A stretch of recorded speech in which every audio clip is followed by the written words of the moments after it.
Are you proud to be Hispanic? Hispanics in Florida now have the first Hispanic car license plate in the United States. Be a proud Hispanic.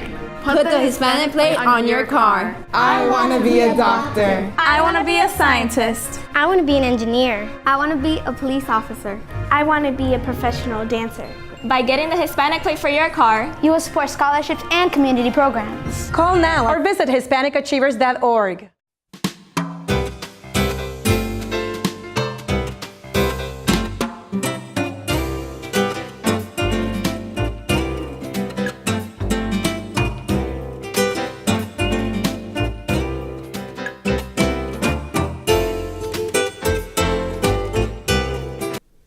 Good evening and welcome back to Latina Role Models. I'm your host, Sandra Rivera, and today with us we have Apopka City Commissioner Diane Velazquez. Welcome. Welcome, thank you. Thank you for being here. Thank you. Now, Ms. Velazquez, can you tell us a little bit about your background? I know you're originally you were in New York. New York. And you were in law enforcement. Yes. Quite an extensive experience in law enforcement. Can you talk a little bit about that and how, where you got your start? Well, originally I'm born and raised in New York, in Manhattan, in a place that they call Spanish Harlem, and for many of us who live there, it's called El Barrio. And when I graduated from high school, I went to work in corporate America. And then probably after about 2 years, I realized it wasn't that I was happy doing that. And at that time, the city of New York had opened up all the civil servant tests, and I took as many as I could, and then I made it into the police department. Now, did you have anybody whose footsteps you were following in, or were you Absolutely. trailblazing? I was actually following my husband's footsteps. He was already a New York City police officer. He actually had 10 years before me. Oh, wow, okay. And he was the one that pushed me. He said to me, "You could do that job, and I think you would be happy." And he was right. Wow. The academy was a little challenging for me because it was very physical, and at that time I had just had my first son. Oh, wow. So when I went into the academy, he was literally 8 months old. Well, that takes a special kind of bravery to do that, to have It did. But I made it through, and then I went out on patrol, and that was kind of exciting for me because it was something new, but it was something that I was doing already because I lived in El Barrio. So you're in the neighborhoods, you're in the community. And so when I went out to work on patrol, it was something that I had enjoyed doing, the freedom of being out in the community and just dealing with people on an everyday basis. But in a sense, you were serving, well, not in a sense, you were serving your community, the community that brought you up. You were serving by protecting it. I did. I worked on the west side, and the most challenging one that I worked in the community that I worked in was in the 3-4 precinct in the Washington Heights. Okay. And at that time, there was a lot of change going on there.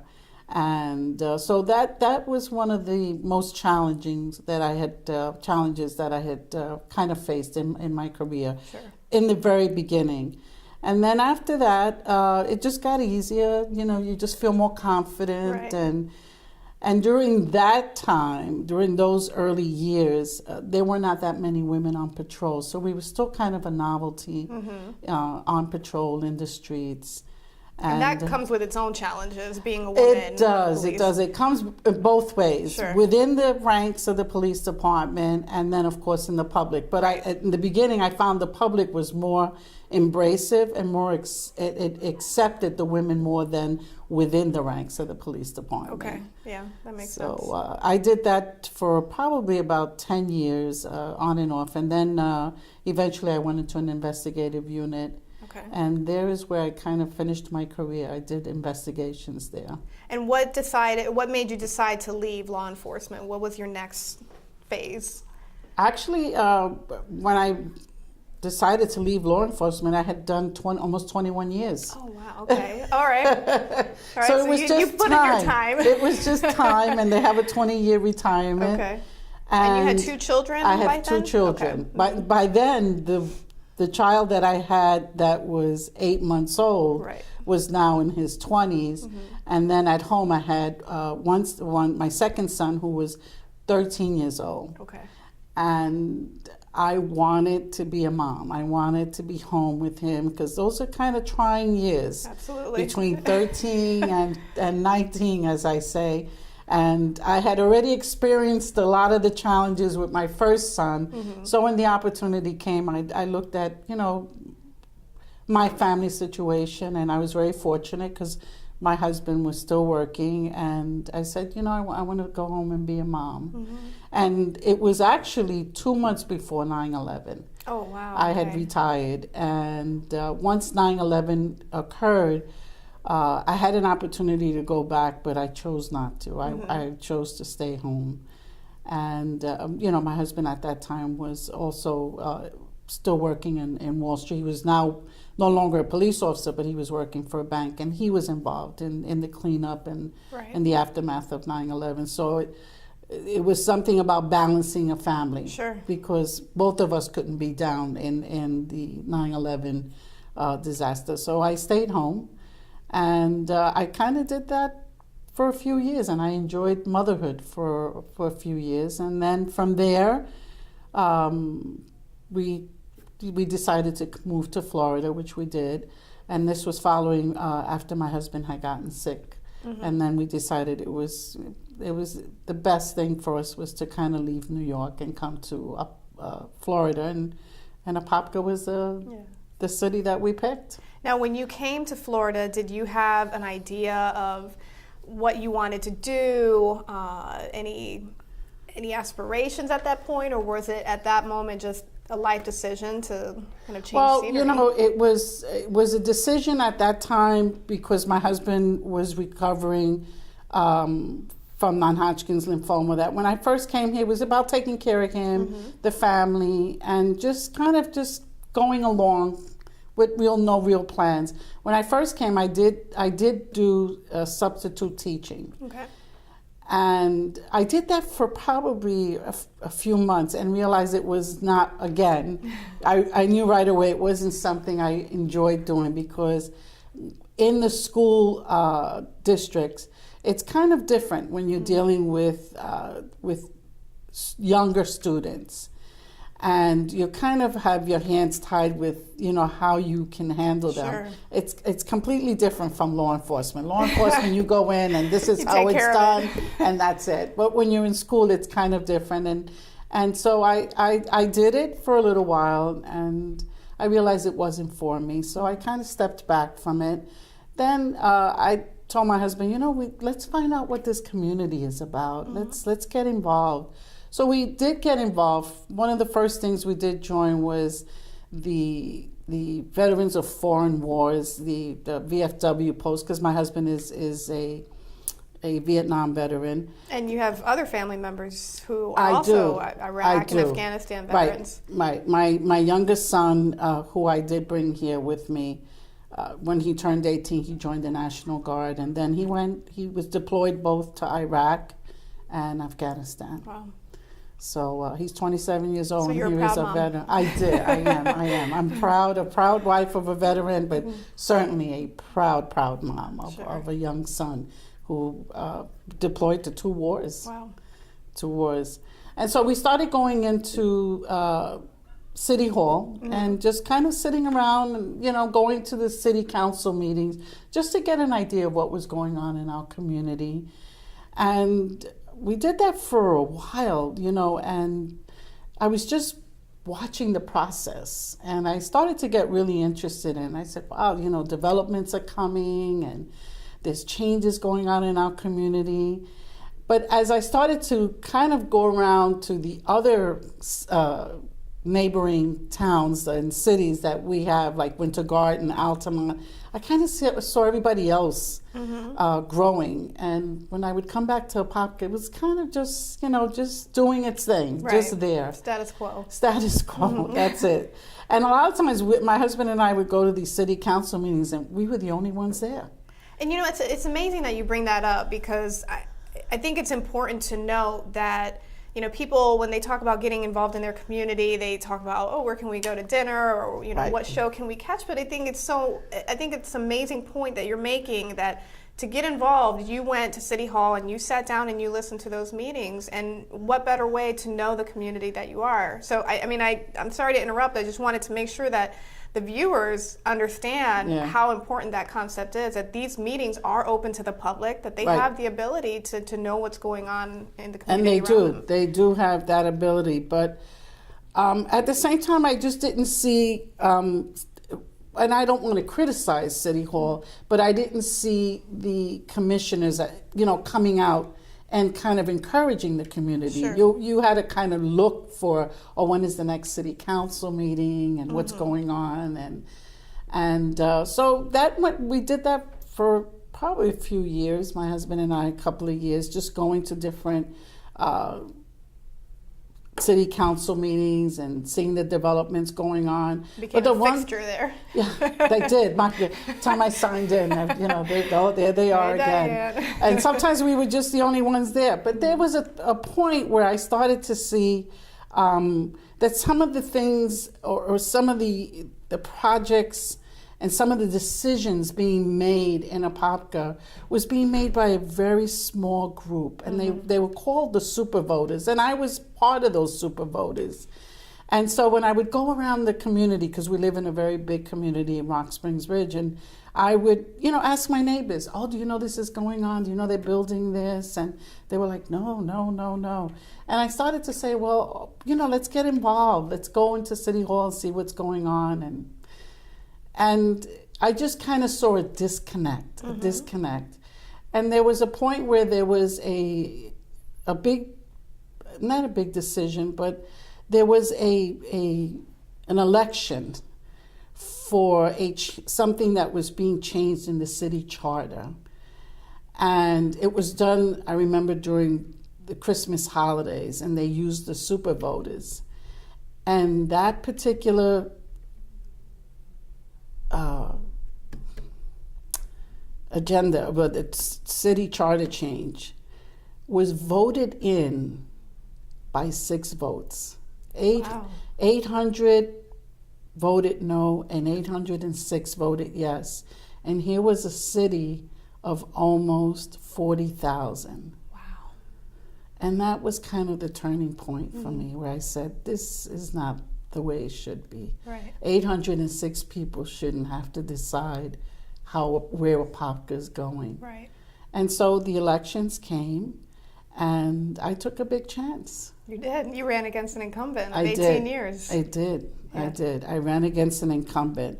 And again, at that time, I think there were 1, 2, 3 seats available. So I looked at, a little bit at everybody, and she was actually at, when you pick your Sure, incumbent, you've got to do your homework. And I felt that she and I shared the party. We were both females. So those obstacles weren't there for me, other than just who I was and what she represented. But you represented change, and, Right. and you were not new to the community, but you hadn't been. I have to interrupt. I was new to the community. Okay. Because they did not consider me an established. Apopka. Gotcha. Right. Okay, I understand. So you represented that change, maybe that that breath of fresh air that the city council or the commission was needing, and you won. I did. And what was surprising was, even during my campaign, and I started knocking on doors, and then it was one person who came to me and said, do you know you're the first Hispanic that has ever run? And I was like, really? You're kidding. And they go like, yes, you are the first Hispanic to ever run for an election, for a seat here. So that really surprised me.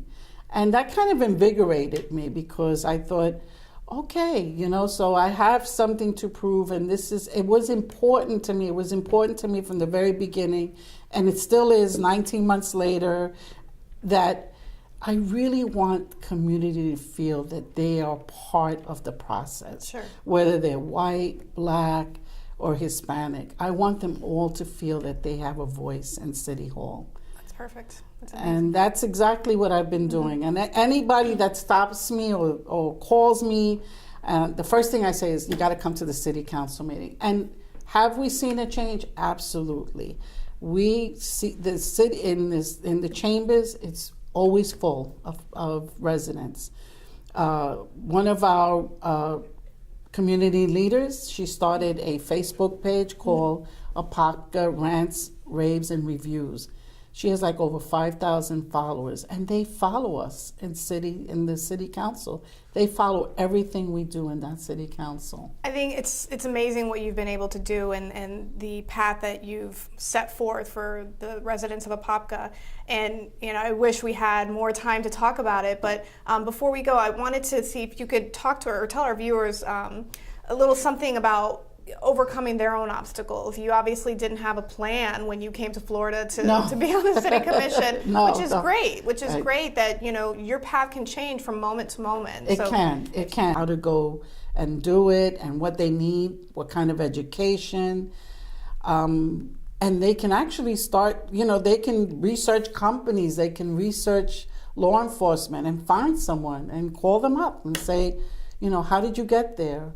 So that's one of the things. And for me, I really push more for young women. Yeah. Because I really want them to feel that they can aspire, achieve, and even be more than that. That it just doesn't stop there. Right. Well, thank you, Diane, for being here. It was thank very you nice so meeting you. much. Good luck in Apopka with all the changes there. Thank you. Thank you for joining us, Latino Role Models. Stay tuned for another episode. I'm your host, Sandra Rivera. Thank you. Perfect.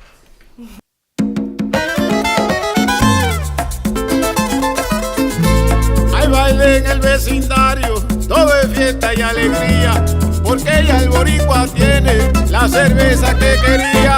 Hay baile en el vecindario, todo es fiesta y alegría, porque ya el boricua tiene lo que el boricua quería. Dame una boricua fría, para celebrar la ocasión, una cerveza boricua, boricua de corazón. Bailan mi viejo y mi vieja y cantan esta canción con la gente de mi barrio que está celebrando con una cerveza boricua, boricua de corazón. Una cerveza boricua, boricua de corazón. Una cerveza boricua, boricua de corazón. Una cerveza boricua, boricua de corazón. Good evening and welcome back to another edition of Latina Role Models. I'm your host, Sandra Rivera, and today we are speaking with Linda Arroyo. Welcome. Gracias. Thank you. Thank you for being here.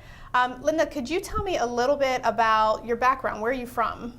Well, I'm from Gary, Indiana, and that's where my journey began. Gary, Indiana is in northwest Indiana, close to Chicago, Chicagoland area, and it is a very interesting place. It's founded on the steel manufacturing, and it is also known for its violence and its crime. Okay. At one time it was known as the murder capital of the world. All right. And so you hail from that part of the country, and did you start your career there or your path there? Yes, I grew up there, and I went to school all through elementary, middle, high school, and I ended up in Indiana University there in Gary, Indiana, and I majored in elementary education. Okay. And what brought you to that path? Why elementary education? Because I was teaching young students Sunday school, as a matter of fact, and I realized that that was my calling, that was my gift. I was created, I was born to do that. Okay. I knew that was my vocation in life. And I wanted to continue to impart truth and to be a teacher. And that's how I started. I graduated from high school, and I wasn't going to go on because in that area, being a minority amongst minorities, and the people that surrounded me, mainly my friends and those I had gone to school with, and they didn't encourage me or motivated me to go on to secondary education. Okay. And So you did it on your own. Somebody came over. My mom was a seamstress, and they bought a pair of pants. And the woman said, "What are you doing with your life? What were your grades?" And I'm like, "No, I'm not going to go to school. I'm okay." I had settled. And she said, "No, you could do so much more." And I'm just so glad that she spoke that into my life. And Within a week, my mom and we drove up to the university. We had an interview, and the next thing you know, I had a full scholarship paid. Wow. Because somebody decided to push me just with their words in a casual conversation. And was that the first time that you ever dared to think that you could do more with your life? The first time. Okay. I didn't really think actually that it was going to be possible, because I did start and then I just settled for less, and I didn't pursue it. Okay. And I went on, and that opened my mind, and from there on I knew I need to further my education and grab hold of every and all opportunities available for me. Great, that's wonderful. And so did you, when you completed your elementary education, did you have the opportunity to go back into your community and teach there? I did. I went back. Actually, I taught at my first teaching position was in the school that I went to 5th and 6th grade. Okay. And my mentor teacher was my 5th grade teacher. So I immediately went back and I taught inner city kids. That several years before, I was one of them, sitting right there, probably in those same chairs, and now I was a teacher leading that generation. And what kind of challenges did you encounter being, you mentioned it was a rough part of the state or rough part of the town that you grew up in.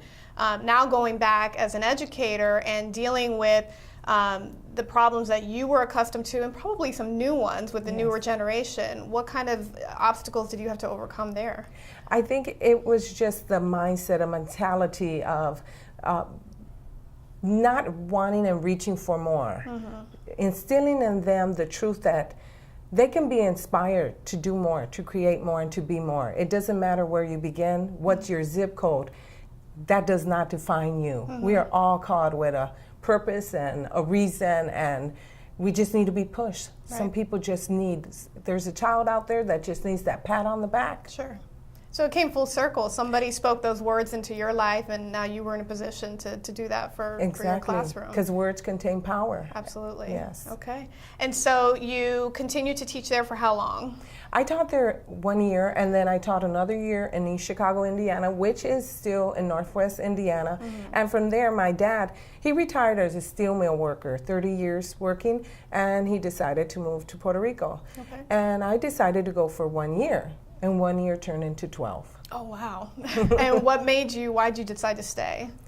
I stayed because I was teaching. I fell in love with Puerto Rico, the country, and I fell in love and got married. Okay, all right. And so you had the opportunity to teach there as well? 12 years teaching English as a second language. Okay, all right. And how was that experience compared to coming from the inner city school system? Well, that was totally different because I had to, even though I'm Puerto Rican, I was born in the United States. Right. So that was a culture within a culture. I had to learn that culture, that way of life. And it had its struggles. I didn't know what a stapler was in Spanish or a file folder. Right. But also, I learned that I could handle diverse situations. That's truly who I was called to be able to manifest myself and be my true authentic self, no matter my surroundings or environment. And again, you found the opportunity to essentially be a mentor for those kids as well, who I imagine you had some children in your classroom who probably didn't come from supportive homes or didn't have supportive parents, or maybe parents just didn't know or weren't aware of the importance of education. Definitely, and I've always instilled in my students just to believe in themselves, no matter limitations that we may have, be it our background, where we come from, even language, because sometimes you think, well, I just have one language, or different choices in life, but I instill in my students just to strive for the best. Now, you said that when you got there, it wasn't as though you were well-versed in every single Spanish word. You didn't know what stapler was. So how do you overcome, you're in front of a classroom full of kids who are looking for you to teach them, and you feel your own limitations. How do you get over that inner struggle, feeling maybe that you don't have all the tools that you'd like to have at the time? You have to just keep going. You have to just affirm in yourself that I was called to do this, and I might not be able to do it perfectly, but I've always said I may not be the best teacher, but I walk amongst them. Right. And I don't say that pridefully. I say that to encourage myself. Sure. because it's nothing in life comes with a manual. We have to learn. My dad said he went to the University of Hard Knocks, and it's those knocks that perfect us, and people come to respect us when we do make mistakes. Sure. Even our students. Right. When I tell them, hey, I make mistakes, then they buy into it, and they know that our best teacher is our last mistake. That's right. That's right. Yeah, I mean, some of the greatest lessons come from our failures. So. Yes, once we recognize that we can learn from them and embrace them. So 12 years, fast forward 12 years, you've been teaching there, and then Yes. where does your journey take you at that point? Well, my journey brings me to Florida. I was in the midst of, as I said, this journey, as with life, comes with challenges, roadblocks and detours. And at that time, I was going through a very horrible divorce. You know, I was looking for love. I wanted to have the marriage my parents had. Sure. But it didn't happen, and that wasn't fair. Right. I just felt that wasn't fair. And in the midst of that, in the summer of August 1996, my second daughter was born, intellectually disabled. Okay. And it was a new normal. It was something new for me, and I had to embrace that. I had to seek the direction and the guidance I needed. So you were thrust into another unknown world there, and you had to adapt. I had to adapt because like I said, there was nobody that I knew that had an intellectually disabled child. Who was I going to call? Right. Who was I going to consult? But she was born, and I just loved her. And what kind of, was she part of the reason why you ended up coming to Florida? Most definitely. Okay. My daughter was going to start kindergarten, and as a teacher, I knew the educational services that she was going to be receiving in Puerto Rico, which were not going to be directly specific to her needs that she needed as far as educational, therapeutic, and medical. So I made the decision. I divorced in February of that year, and within months, I had rented out my home, and I had come to live in Florida, a place that I did not know. Right. I had only come here previously for a long weekend, and So that took a whole another level of courage, not just to bring yourself, but now you have two small children. two small children, one that was going to be 5 and one that was almost 7, and a single mother in a new place, a place I had never stepped foot in. Right. And so you got here, and you started teaching again. Yes. Okay. And that was just amazing because I sent several interviews, or rather resumes for interviews from Puerto Rico to several schools. Who wants to hire a teacher from Puerto Rico? Right. They were new hires from Florida. And so I took a risk, I took a chance, but I knew that I need to step out because if I don't do it, I'm just going to be back in Puerto Rico with the what ifs. Sure. And only one school invited me for an interview. And they told me, well, we'll call you back. Okay. And within 2 weeks. And they called me the next day to offer me the position. That's great. Yes. Yeah. And I remember distinctly the last question. I didn't know anything about the school system, anything about what to expect, but they asked me, why should we hire you? And I told them. And it came from my heart. And I remember I told them, you should hire me because I'm a strong woman. I left my house, my home, my permanent job position, my family, my support system to come to a place that I haven't known. I don't know. I could work here. If you can get through that, exactly. If I could get through that. Yeah. And that was just birth at that moment. Sure. I didn't have that answer rehearsed or recorded, but that showed me at that moment when I was sitting in that interview seat, look where you're at. You're in a new place for love, just love for my daughters. And so you were teaching here, and then you've had the opportunity to start an organization. Yes. Okay, and what is that organization called? It's called Just Love Ministries, and it's a diverse organization to inspire women that despite our struggles and our failures, we can just get up and understand life is not fair. But the essence of it is just to love, just to get up. Because if we fall down 7 times, we could get up 7 times. Absolutely. Doesn't matter if you failed relationships, the detours. I've learned that even when you're driving here, you could come against an accident.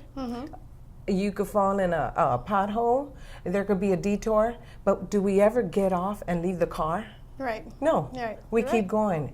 If there's a detour, we turn around. And such with life. Absolutely. We're going to confront those things, but we should never leave our journey, the one that was chosen for us, because there's so much that There we is a have to purpose, do. yeah. There is a purpose, and that is success. Yes. You've given us a lot of nuggets of wisdom and some really good words of advice. Do you have any parting words for the viewers for women specifically, who may be on their path, whether they're single moms who are in their own struggle and trying to find their journey? Any words that you want to leave with them as to how to get over those obstacles and those struggles and find their own success in their own way? Yes. I struggled a lot with accepting my own self. Mm-hmm. The choices I had made, the detours, the exits I shouldn't have gotten off on. Mm-hmm. I struggled. I was embarrassed with some of my choices. But then when I realized that I could accept it and keep going and to love myself and to believe in myself. And how do you believe in yourself? Is by guarding your heart. Mm-hmm. Because if you guard your heart, everything you do will flow from your heart. And you just start with a transformational vocabulary, thinking about great things and the things you could do, not what deterred you or detained you, and recognizing that delay doesn't mean denial. Just because I wasn't able to do it when I thought, sure, that doesn't mean it's not there, because the passion is still burning in me. So the recommendation I would have is to accept who you are, embrace the passion, your calling, the truth that you were created to do, believe in yourself, and speak words of life and wisdom over you, because those are the ones that are going to guide you. And change, be the change. Somebody is waiting for you to solve their problem. Somebody is waiting for you to do what you have to do, and don't give up. I mean, I have an intellectually disabled daughter. She's 19 years old. She doesn't speak. She uses diapers, and I'm her caregiver. Right. Beautifully said. Thank you so much for being with us. It was an honor meeting you. Thank you. All right, Thank you for having me. Thank you. Thank you for watching Latino Role Models.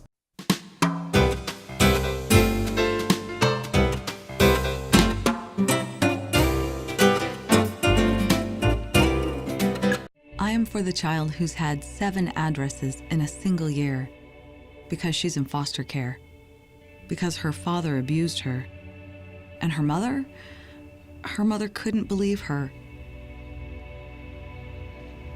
She is the child I am for.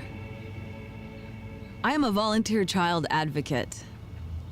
I am you. Florida residents call toll-free 866-341-1425.